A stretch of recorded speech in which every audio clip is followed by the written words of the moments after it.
Hello friends, welcome back. आज जिस native को हम चार्ट एनालाइज करेंगे वो इंडिया की एक one of the best personality है। आज का जो चार्ट डिस्कस करने से पहले मैं एक बात आपसे मैं क्लियर करना चाहता हूँ। बीइंग ए प्रोफेशनल एस्ट्रोलॉजर, मैं जब भी जिसका भी चार्ट रीड कर रहा हूँ, यहाँ मैं बायस्ड नहीं हूँ। देखिए, कुछ लोग कहते हैं कि आप शायद उसको फॉलो करते हैं, उसको बिलीव करते हैं, तो आप उसके बारे में ऐसे रीडिंग दे रहे हैं। ऐसा नहीं है। एस्ट्रोलॉजी मेरा प्रोफेशन है और इसमें जब मैं चार्ट एनालाइज करता हूँ तो मेरे लिए डिपेंड नहीं करता है कि वो कौन है। मेरे सामने सिर्फ एक चार्ट रहता है जिसको मैं इंटरप्रेट करता हूँ। अब वो मेरी पर्सनल ओपिनियन है कि मैं किसको पसंद करता हूँ, किसको पसंद नहीं करता, मगर रीडिंग के टाइम में मैं यहाँ बायस नहीं हूँ। जो मुझे चार्ट में एज़ पर माई नॉलेज जो मुझे दिखता है उस हिसाब से मैं रीडिंग देता हूँ। ये बताना इसलिए ज़रूरी है क्योंकि अब मैं कुछ पॉलिटिशियंस के चार्ट्स आने वाले टाइम में लेने वाला हूँ, और उस केस में क्या होता है, कुछ लोगों को लगता है कि आप यहाँ बायस्ड हो, आप इसको फॉलो करते हो तो इसके बारे में ऐसा कह रहे हो। ऐसा बिल्कुल भी नहीं है। तो फ्रेंड्स, आज जिस चार्ट के बारे में हम बात करेंगे वो है मिस्टर राहुल गांधी। एक फेमस पर्सनैलिटी है इंडिया में। अब जो राहुल गांधी हैं वे गांधी फैमिली से बिलोंग करते हैं, और हम कह सकते हैं he is born with the silver spoon. जब उनका जन्म हुआ उस टाइम पे एक ऐसी फैमिली में उन्होंने जन्म लिया जहाँ पे सारी हर तरह की फैसिलिटीज़ अवेलेबल थी। अब आज की डेट में वो कहाँ स्टैंड करते हैं, आने वाले टाइम में उनके साथ क्या, वो आने वाले टाइम में कितना सक्सेस मिलेगी उनको, तो आज हम यही जानने वाले हैं। देखिए, पहले तो एक ऐसी फैमिली में उन्होंने बर्थ लिया जो वर्ल्ड वाइड नोन फैमिली है, गांधी फैमिली। इसके पीछे भी कोई ना कोई रीज़न तो होना चाहिए। आपका चार्ट, बर्थ चार्ट ऐसा इंडिकेट तो करेगा ही ना आपको कि आप किस फैमिली में जाएंगे, आपका रहन सहन कैसे रहने वाला है, आपकी एजुकेशन कैसे रहने वाली है, आपको क्या क्या सी कौन कौन सी फैसिलिटीज़ मिलने वाली है। देखिए, मिस्टर राहुल गांधी का चार्ट है वो लिब्रा असेंडेंट है। जैसे मैंने आपको बताया हुआ है कि लिब्रा असेंडेंट एक ज़ोडिएक साइन है जिसमें एक स्केल है, एक तराजू का है, जो सिंबल है। बड़े सोशल लोग होते हैं ये, और हर जगह को, हर एटमॉस्फेयर को अडॉप्ट कर लेते हैं, मगर अप एंड डाउन्स में इनकी लाइफ में बहुत होते हैं। अब पहले देखते हैं कि ऐसा इनके चार्ट में क्या है जो यहाँ पे आज की डेट में मिस्टर राहुल गांधी आज की डेट में जहाँ स्टैंड करते हैं। देखिए, मिस्टर राहुल गांधी का जो लगन लॉर्ड, जो लगन है, जो लिब्रा है, ये नमाश भी लिब्रा साइन में है। इसका मतलब है लगन वर्गोत्तम है। लगन वर्गोत्तम बहुत अच्छी सिचुएशन मानी जाती है हर चीज़ के लिए। इनका लगन भी वर्गोत्तम है, लगन में जुपिटर बैठे हुए हैं वो भी वर्गोत्तम है इनके। उनका जो भाग्य स्थान का मालिक है 9th हाउस का लॉर्ड मरकरी, वो भी वर्गोत्तम है। 2 प्लैनेट्स वर्गोत्तम हैं, लगन लॉर्ड जो लगन है वो भी वर्गोत्तम है। इसका मतलब आप खुद समझ सकते हैं कि इनका बर्थ इस फैमिली में क्यों हुआ। आगे डिफाइन करूं, जो लगन लॉर्ड है, लगन में जुपिटर बैठे हुए हैं लिब्रा साइन के लिए, ये रेट्रोगेट भी हैं। लिब्रा साइन के लिए जो जुपिटर हैं वो 3rd and 6th हाउस के लॉर्ड होते हैं। लिब्रा साइन का जो लॉर्ड है वो वीनस है, जो उनके 10th हाउस में प्लेस है। 10th हाउस में जो वीनस है इतना कंफर्टेबल नहीं है, यहाँ पे वीनस वीक हो जाता है। और नवमांश में भी इनके जो वीनस है वो नीच के हैं, डैबलेटेड है। इसका मतलब है जो असेंडेंट है वो वीक है। असेंडेंट क्या है? असेंडेंट मेरी पर्सनैलिटी है, मेरी एक फिगर है, मेरा एक तो परसेप्शन लोगों पे पड़ता है, जो मेरी एक छाप पड़ती है लोगों पे, वो मेरा लगन ही तो है, असेंडेंट ही तो है। असेंडेंट वर्गोत्तम है, बाय बर्थ हर चीज़ इनको फैसिलिटीज़ मिली, मगर जो असेंडेंट लॉर्ड है वीनस वो वीक है। वीनस 10th हाउस में इतनी अच्छी स्ट्रेंथ नहीं मानी जाती, कैंसर साइन में है, और नवमांश में वो नीच के है। तो लगन में अफ्लिक्शन है, लगन में जुपिटर बैठे हुए हैं रेट्रोगेट। हालांकि जुपिटर एक बेनिफिक प्लैनेट है, मगर इस लिब्रा असेंडेंट के लिए जुपिटर 3rd और 6th हाउस की लॉर्डशिप रखते हैं, जो अच्छे हाउसेस नहीं माने जाते। पर्सनैलिटी की बात की जाती है इनके, अब मैं इसको एलिब्रेट नहीं करना चाहता, नहीं तो कई लोगों को लगा मैं बायस्ड हो गया यहाँ पे। तो पर्सनैलिटी जो है, जो लगन है, इनका वीक है। अब आते हैं सेकंड हाउस में, जो बड़ा एक डिबेटेबल टॉपिक है कि जब ये कुछ बात प्रेजेंट करते हैं तो ज़्यादा लोग उनसे कन्विंस नहीं हो पाते हैं। देखिए सेकंड हाउस का जो लॉर्ड है मंगल, वो उनके 9th हाउस में बैठा हुआ है सन के साथ कंबस्ट होके। यहाँ पे जो मंगल है, क्योंकि जो मार्स है लिब्रा असेंडेंट के लिए 2nd और 7th हाउस की लॉर्डशिप है। 2nd हाउस मेरा स्पीच का भी है, मेरे खाने पीने का भी है। 7th हाउस मेरे मैरिज का है, मेरा पार्टनरशिप का है, मेरा अलायंस का है। इसका जो लॉर्ड है मंगल, वो 9th हाउस में सन के साथ है। सन लिब्रा असेंडेंट के लिए बाधकेश हो जाते हैं। बाधक इन द सेंस जो प्लैनेट रेजिस्टेंस क्रिएट करता है आपकी लाइफ में। यहाँ पे ये जो सन और मार्स का कॉम्बिनेशन है, इसको सैटर्न भी देख रहे हैं 7th हाउस से। सैटर्न का 3rd एस्पेक्ट है इसके ऊपर। तो कहीं ना कहीं 2nd और 7th हाउस का लॉर्ड जो मंगल है वो बहुत वीक है। 7th हाउस का लॉर्ड भी है, इसलिए मैरिज में भी प्रॉब्लम है। मैरिज नहीं हुई इनकी भी आज तक, क्योंकि 7th हाउस का जो लॉर्ड है अफ्लिक्टेड है। मैरिज का सिग्निफिकेटर है वीनस, वो डेवलेटेड स्टेज में है कहीं ना कहीं नवमांश के अंदर। तो सिग्निफिकेटर भी वीक है और 7th हाउस का लॉर्ड भी वीक है। 3rd हाउस कम्युनिकेशंस का होता है कि हम जो कम्युनिकेट करते हैं दुनिया के साथ, वो 3rd हाउस है। 3rd हाउस मेरे करेज का भी है। 3rd हाउस का जो लॉर्ड है इनका, जो वो जुपिटर है, जो लगन में रेट्रोग्रेड बैठे हुए हैं। और 3rd हाउस में 10th हाउस का लॉर्ड मून प्लेस्ड है। अब मैंने यहाँ डिस्कस किया कि 3rd हाउस कम्युनिकेशन भी है, तो जो मरकरी जो प्लैनेट है वो भी हमारी कम्युनिकेशन को रिप्रेजेंट करता है।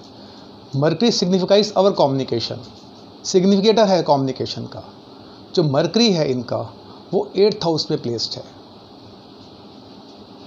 हालांकि मरकरी वर्गोत्तम है, मगर मरकरी लगन कुंडली में पाप कत्री योग के अंदर है। तो कम्युनिकेशन की प्रॉब्लम तो उनके साथ है, ऐसे नेगेटिव के साथ रहती है। देखिए 2nd जो हाउस है वो मेरा स्पीच का है, वो अफ्लिक्टेड है, लॉर्ड अफ्लिक्टेड है। मरकरी जो सिग्निफाई करता है हमारे स्पीच को, वो भी अफ्लिक्टेड है, कहीं ना कहीं वीक है। मैरिज नहीं हुई है, उसके 3 कारण हैं। एक तो डेवलेटेड सैटर्न इनके 7th हाउस में बैठे हुए हैं, शनि इनके नीच के 7th हाउस में बैठे हुए, जो मैरिज को रिप्रेजेंट करते हैं। 7th हाउस का लॉर्ड जो मंगल है वो अफ्लिक्टेड है, और जो मैरिज का सिग्निफिकेटर है वीनस है, वो डेवलेटेड स्टेज में नवमांश में बैठा हुआ है। इसका मतलब है कि 7th हाउस भी काफ़ी वीक है, जो पार्टनरशिप, अलायंस और मैरिज की बात करता है। आगे देखिए तो राहु इनका 9th हाउस में बैठे हुए हैं। जैसे मैंने आपको हर बार बताया है कि जो नोड्स होते हैं, जो राहु केतु होते हैं, वो जिनके साथ कंजक्ट होते हैं, उनको जो प्लैनेट्स देख रहे होते हैं, और जो उनका डिपॉजिटर है उसके रिजल्ट देते हैं। यहाँ पे राहु 5th हाउस में अकेले बैठे हुए हैं। राहु एक ऑब्सेशन है, पास्ट लाइफ डिज़ायर है। 5th हाउस मेरा चिल्ड्रंस का भी होता है, मेरे पोजीशन का भी होता है, काफ़ी चीज़ें रिप्रेजेंट करती हैं 5th हाउस को लेके। तो राहु जो यहाँ शनि के साइन है, केतु साइन में बैठे हुए हैं, मगर जो राहु का जो डिपॉजिटर है शनि, वो तो खुद नीच के होकर 7th हाउस में बैठे हुए हैं। तो कहीं ना कहीं 5th हाउस जो स्टेटस की बात है, वो स्टेटस में एक लिमिटेशन लगी हुई है इनकी, क्योंकि 5th हाउस में जो राहु बैठे हुए हैं उसका डिपॉजिटर बहुत वीक है। मरकरी इनके 8th हाउस में बैठे हुए हैं, और सन मार्स का जो कॉम्बिनेशन है इनका 9th हाउस में है, और केतु इनके 11th हाउस में है। ये तो फ्रेंड्स हो गया ना, नेटल चार्ट हो गया कि क्यों उन्होंने ऐसी फैमिली में बर्थ लिया, क्योंकि उनके लगन बहुत स्ट्रॉन्ग, लगन वर्गोत्तम है। जुपिटर जो है वो भी वर्गोत्तम है। वीनस जो 9th हाउस का लॉर्ड है वो भी वर्गोत्तम है, क्योंकि जुपिटर की लॉर्डशिप अच्छी नहीं है, मगर जुपिटर एक सिग्निफिकेटर तो है वेल्थ का, विजडम का, एजुकेशन का। अब हम देखते हैं फ्रेंड्स, ये जो स्टेटस आज की डेट में इनका है, जो कांग्रेस पार्टी में, या जो 2019 में जब इन्होंने इलेक्शन लिया और ये एज ए PM कैंडिडेट थे, इनकी परफॉर्मेंस इनके चार्ट के हिसाब से क्यों वीक रही। पहले तो मैंने बताया लगन वीक है, असेंडेंट वीक है, क्योंकि लग्नेश वीक है, असेंडेंट लग्नेश वीक है, लगन लॉर्ड वीक है। 2nd हाउस जो स्पीच का है वो वीक है। कम्युनिकेशन को जो प्लैनेट रिप्रेजेंट करता है मरकरी, वो वीक है। 5th हाउस जो पोजीशन का है वो वीक है। 4th हाउस पब्लिक का होता है। 4th हाउस का जो लॉर्ड है वो सैटर्न है, वो तो 7th हाउस में नीच के होके बैठे हुए हैं, तो पब्लिक पे छाप नहीं छोड़ पा रहे हैं। इनके जो फॉलोअर्स है वो इनकी पार्टी के ही हैं, उसके अलावा नहीं है। 4th हाउस पब्लिक का है, आपके कितने फॉलोअर्स होंगे वो 4th हाउस बताता है। एक थ्रोन का भी है 4th हाउस, तो वो भी कहीं ना कहीं अफ्लिक्टेड है क्योंकि शनि नीच के हैं 7th हाउस में। उस 7th हाउस भी जो है वो क्या रिप्रेजेंट करता है, वो एक पोजीशन, एक पद प्राप्ति की बात करता है, वो भी कहीं ना कहीं इनका वीक है। तो वो जो पोजीशन चाह रहे हैं, जो इनकी पार्टी के लोग चाहते हैं, वो इनको नहीं मिल पा रही है, वो परफॉर्मेंस इनके चार्ट में दिखती नहीं है। आपको एक हायर पोजीशन पाने के लिए आपको बड़ा स्ट्रॉन्ग चार्ट चाहिए। जैसे मैंने मिस्टर डोनाल्ड ट्रंप का चार्ट आपके सामने रखा था, जो बिडेन का चार्ट मैंने आपके सामने रखा था, कितने स्ट्रॉन्ग चार्ट्स थे वो, तो वो स्ट्रॉन्ग चार्ट नहीं है इनका। लास्ट ईयर जो इलेक्शंस हुए थे, 2019 में जो इलेक्शन हुए थे, तब इनकी जो विंशोती दशा थी वो राहु की दशा चल रही थी और राहु में राहु रन कर रहे थे। अब राहु ने तो अपने रिजल्ट देने नहीं है, विवता उसमें बैठे हुए एक्वेरियस साइन में, राहु को एक्वेरियस का को लॉर्ड माना जाता है, मगर जो उसका डिपॉजिटर है सैटर्न जो है वो तो डैबलेटेड थे, नीच के हैं, रिजल्ट नहीं मिला उन्हें। और जो कंडीशनल दशा इनके चार्ट में मैं अगर आपको लगा के दिखाऊं, कंडीशनल दशा जो इनके चार्ट में एप्लीकेबल है वो है दीपिका दशा। इस दशा के हिसाब से जो लास्ट इलेक्शन हुए तब इनके सन में जुपिटर रन कर रहे थे। सन इनके 11th हाउस का लॉर्ड है, मगर ये मूवेबल साइन होता है, लिब्रा साइन, तो ये बादकेश भी है। सन भी कहीं ना कहीं सैटर्न से अफ्लिक्टेड थे, इसलिए सन ने रिजल्ट नहीं दिया। और जो अंतर्दशा लॉर्ड है जुपिटर है, वो मैंने आपको बताया हालांकि वर्गोत्तम है नामांश में, मगर उसने भी उनको रिजल्ट नहीं दिया क्योंकि वो लिब्रा साइन के अंदर है। लिब्रा साइन एक कंफर्टेबल साइन नहीं है। फ्रेंड्स, यहाँ जानना हम चाहिए, हमारे को समझना चाहिए कि जो जैसे मैं आपको बताता हूँ कि सैटर्न एक कर्म कारक प्लैनेट है, हमारे कर्मों के अधिपति हैं, वैसे जुपिटर जीव कारक है। एक जीव एक नेटिव अपनी लाइफ में क्या करेगा वो जुपिटर की प्लेसमेंट हमें बता देती है। जुपिटर प्लेस्ड है लिब्रा साइन में। लिब्रा साइन एक वीनस रूल करते हैं और ये मटेरियलिस्ट वर्ल्ड की बात करता है, लस्ट की बात करता है। तो ऐसा नेटिव की जो लाइफ है, बड़ी मटेरियलिस्ट चीज़ें उनको चाहिए अपनी लाइफ के अंदर। एक ये भी कारण है कि फोकस नहीं हो पा रहा है कुछ चीज़ों को लेकर। फिर शनि कहीं ना कहीं 7th हाउस से इनके लगन को देख रहे हैं। शनि एक डिसिप्लिन की बात करता है, अगर लगन को देख रहा है, लगन से। हालांकि जब तक लाइफ इनकी डिसिप्लिन नहीं होगी, इनको अपने चार्ट से रिजल्ट नहीं मिलेंगे। आने वाले टाइम में जो इलेक्शंस होंगे, अगर हम बात करें 2024 में, अगर नवंबर दिसंबर में जो इलेक्शंस होंगे, तब इनकी जो कंडीशनल दशा है वो मून में मार्स की रहेगी। मून इनके 10th हाउस के लॉर्ड है और 3rd हाउस में प्लेस्ड है और एरीज नामांश के अंदर है, कहीं ना कहीं 7th हाउस में प्लेस हो जाते हैं सैटर्न के साथ। मगर जो अंतरदशा है वो मंगल की रहेगी उस टाइम पे। मंगल तो इनके अफ्लिक्टेड है, मैंने आपको कभी बताया, मंगल सैटर्न कॉम्बिनेशन है, सॉरी मंगल सन कॉम्बिनेशन है और सैटर्न इसको रिस्पेक्ट कर रहे हैं और राहु भी देख रहे हैं इसको। तो सन और मार्स तो अफ्लिक्टेड प्लैनेट है इनके चार्ट के अंदर।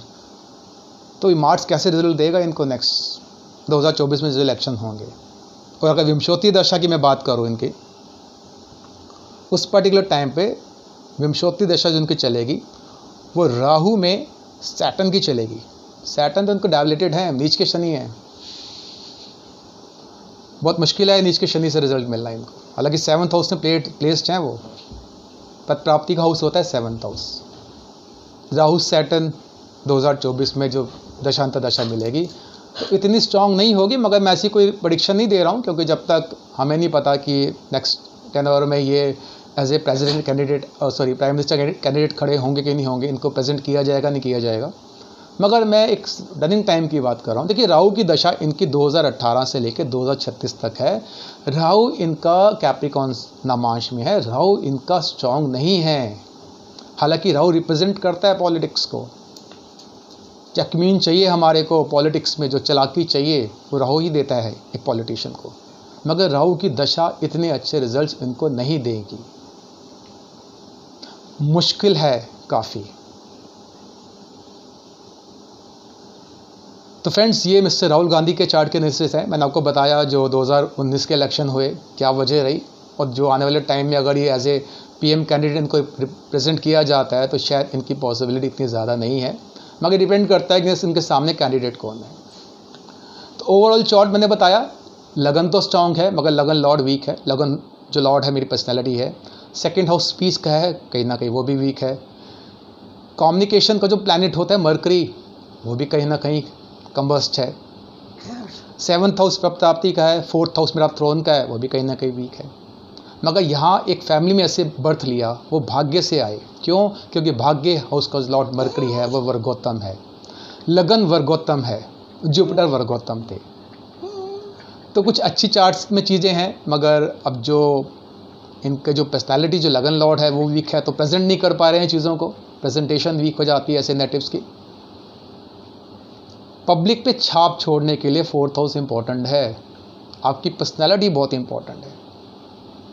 तो ये कुछ चीज़ें मैंने आपके साथ डिस्कस की हैं फ्रेंड्स मिस्टर राहुल गांधी के चार्ट के बारे में। ये मत समझिएगा मैं बायस्ड हूँ, मैं यहाँ बायस्ड नहीं हूँ। जो मैंने चार्ट में देखा वो मैंने आपके सामने प्रेजेंट किया। तो फ्रेंड्स, नेक्स्ट चार्ट में किसी और नेटिव का चार्ट आपके सामने रीड करूँगा। Thank you very much, bye bye.